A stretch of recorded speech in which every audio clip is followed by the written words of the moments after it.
So last night, my dog comes up, and my dog she's a 150-pound Newfoundland, and I had left my suitcase in the middle of the bedroom floor, which was kind of a dumb thing to do because Newfoundlands, I don't know if you've seen these big dogs before, but they really don't walk around stuff well. They kind of tend to just walk through stuff, and so all night long this stupid dog is walking into my suitcase and pushing it around and making all kinds of noise. And then she does this thing where she pants in your ear. And then you'll get up, you'll let her outside, then she'll walk outside like at 2 o'clock in the morning, and she doesn't have to go to the bathroom. She was just hot. And so then she just lays on the deck and looks at you. Well, I'm like, get back in here. And I get so mad at my dog. And I'll be honest with you, there have been times when I have been harsh with my dog. I don't beat my dog or anything, but Minnie, come on, shut up. And I'll abuse her. One thing I notice about dogs is when I come home, I love my dog. And the reason I love my dog is no matter how big of a jerk I am, no matter, even if I, talk to her mean or whatever, when I come home, she is jumping, she's got her head up, her tongue is out, and she's so happy to see me all the time. She exudes joy, and that's why I love her. That's why I like her. Yesterday, in the Deeper Rock, we talked about that we like people who like us. I like my dog mostly because my dog likes me. You know how you can be a dog to the people around you? The way to be a dog to the people around you is practice the gospel of the silly grin. Yes, the silly grin. Dale Carnegie uses a whole chapter in his book, How to Win Friends and Influence People, with the silly grin theology, which I don't think anybody else has ever called it the silly grin theology, but here it is.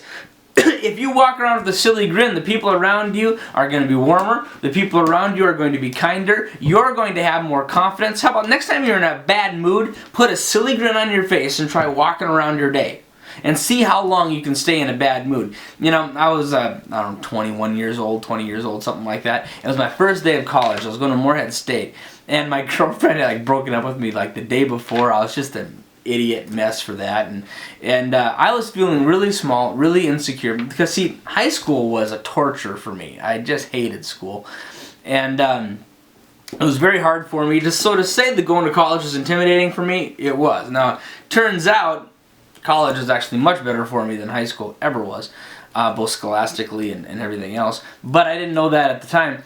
And so I'm feeling insecure. So I got up early that morning to pray. And I prayed and I said, God, I'm just going to smile all day long. So I put a smile on my face and I walk out the door. And I'm walking around campus, not knowing where I'm going. Lost almost all the time with a big silly grin on my face. I was asked for directions 4 times that day. And I had no idea what I was doing. And I would make stuff up. No, I didn't.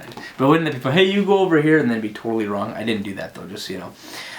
When you smile, you exude confidence. You exude openness. You say, I'm here and I like you. I haven't even met you yet, and I like you. Now, some of you, your natural state of your face is not to smile. And because of that, the people around you are insecure whether you like them or not. I have worked with so many people that if they just put a silly grin on their face all the time, it would change their lives. Because, they tend to be, maybe they're a little introverted, maybe they're a little insecure, so they put on this front. But if you silly grin it, you're going to see some neat things happen. Because when you smile, you are the happy dog. You're saying, I like you, I respect you, and when you do that, they're going to think you're smarter, they're going to think you're brilliant, because like I said yesterday, if you like them, you must be brilliant because they're worthy of liking, and it's going to warm that up. I've learned that I can say harder things, in other words, things that people don't want to hear, with a smile, and it goes so much better. I've also noticed that if I do normal business, whether it be getting ready to do music or working together, and you just work hard but you're not smiling, people think you're mad, and you're not. You're just intense. Learn the silly grin, my friend, and you will find it greases the wheel all the way around. And especially for those of you that smiling is not the natural state of your face. I want to challenge you that for the rest of the day, today and tomorrow, and maybe even from now on, that you say, I'm going to smile when my face is doing nothing else. And I'm going to do a silly grin smile.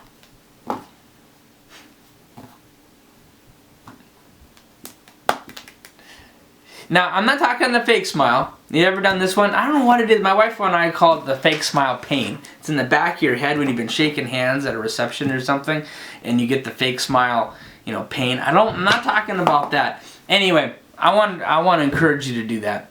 So may the Lord richly bless you. I hope to see you in church on Sunday. We're every Sunday at West Acre Cinema at 10 a.m. and I hope to see you there. Bye.